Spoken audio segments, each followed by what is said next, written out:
All right, today we are diving into one of the most powerful and, honestly, one of the most unsettling strategies for influence out there. We're talking about a law that just completely flips what you think you know about people right on its head.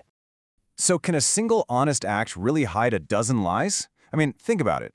We're all wired to spot patterns in people, right? So what happens when someone just shatters that pattern with one single, seemingly sincere move? Well, as we're about to see, it can be one of the most powerful weapons you can imagine. And that, right there, is the whole idea behind this law. One single, sincere-looking move can totally disarm even the most suspicious person out there, and that's all you need to create an opening for, well, for some serious manipulation. Now, to really get how powerful this is, we need a truly wild example. And believe me, it doesn't get much more extreme than trying to pull a fast one on Al Capone. Yup, you heard that right. We are talking about trying to con the single most feared gangster in America. The risk? I mean, it's just off the charts, obviously. But what makes this story so amazing, what we're really going to dig into, is the sheer psychological audacity, the guts of the con itself. So, onto the scene walks Count Victor Lustig. This guy, his style was as slick as his nerve was solid. He strolls right up to Al Capone and makes this absolutely unbelievable offer. Now, you gotta understand, Capone did not trust strangers, especially with his money. But there was just something about Lustig's confidence. It was so bold, Capone was intrigued enough to see where this was going. But here's the crazy part. Lustig makes zero effort to double the money. None. He just takes the cash, sticks it in a safe deposit box, and waits. 60 days later, he goes back to face Capone, knowing he's empty-handed, and he's totally ready to admit he messed up. I mean, just picture this scene for a second. Lustig is standing there, in front of Capone and his crew of guys who probably haven't smiled since 1912, and he just delivers this absolute masterclass in fake humility. He admits total and complete failure, and he takes all the blame right on his own shoulders. Now Capone is probably already deciding which river to dump this guy in. But then, Lustig does the absolute last thing anyone would expect. He reaches into his coat, pulls out the entire $50,000, and slaps it right there on the desk. Every single penny is returned. No excuses, no stories. And this moment right here is what this law is all about. Capone is he's stunned. He was expecting one of two things, either double his money or, more likely, never see that 50 grand again. The idea of getting his original investment back from a guy who was clearly a con artist, it wasn't even a possibility in his mind. And just like that, in a single instant, all his suspicion just melts away. In fact, Capone is so blown away by this act of so-called honesty that he peels off $5,000 from his own pocket and just gives it to Lustig as a tip, a reward. And that, my friends, was the real con all along. Lustig never stole a dime. He was handed his prize. Okay, so the story is just fantastic, right? But the real gold is in the psychology behind it. Let's really break down why this crazy plan actually worked. I mean, that's the real question here, isn't it? This is a guy who lived his entire life surrounded by cheats and killers. He trusted absolutely no one. So how on earth could he be taken in so easily? Well, when you boil it all down, every con is about one thing: distraction. And Lustig's act of honesty? It was the ultimate distraction, because it was so wildly unexpected. It just knocked Capone completely off balance. It tapped into this hidden weakness we all have, that even the most cynical people out there secretly want to see an honest gesture.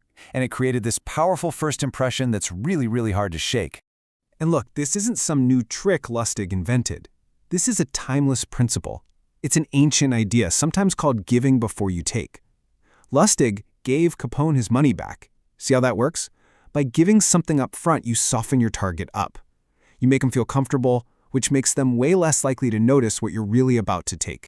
So here's the playbook, plain and simple. Step 1, you offer a gift, a favor, or some kind of honest admission.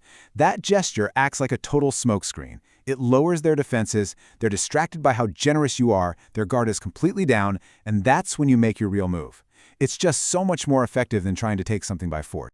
Okay, so Lustig's con was like a single, huge, dramatic explosion. But this law isn't just about one-off stunts. It can be applied in a whole bunch of different ways, from a quick gesture to a really long-term strategy.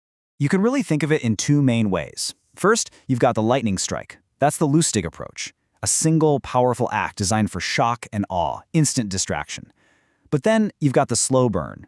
This is where you patiently build a reputation for being honest over a long period of time, with lots of small, seemingly sincere acts. You lull your target into a false sense of security, kind of like the ancient Duke Wu did before, launching a surprise invasion on a kingdom he'd pretended to be friends with. And that's why a simple gift can be the perfect Trojan horse. It just completely bypasses all our cynical grown-up defenses and speaks directly to that more trusting, almost childlike part of us. Someone gives you a gift, your first instinct isn't to be suspicious. And that makes it the perfect delivery system for a hidden motive. And this pattern, you see it all through history. You've got a Roman general using selective kindness, returning enemy children, to make an entire city surrender without a fight. You have a con man offering a helping hand to a rich guy only to swindle him out of millions later. You even have a duke giving the ultimate gift, his own daughter in marriage, to convince a rival he's an ally, right before he invades and conquers them. The specific tool might change, but the underlying principle, it's exactly the same. Okay. But what if all this doesn't work for you? What if your reputation is already, let's just say, less than perfect? This is where things get really interesting. We're talking about the reversal. This is the expert level move. Because it's a huge problem, right? If everyone already thinks you're a liar, a sudden act of honesty isn't going to disarm them. It's just going to make them more suspicious. So what's the play? Well, you lean into it. You double down. And this quote from Lustig himself really gives you a window into the mindset you need for this. It's about playing on a totally different level, a different psychological field, where you just fully embrace being the bad guy.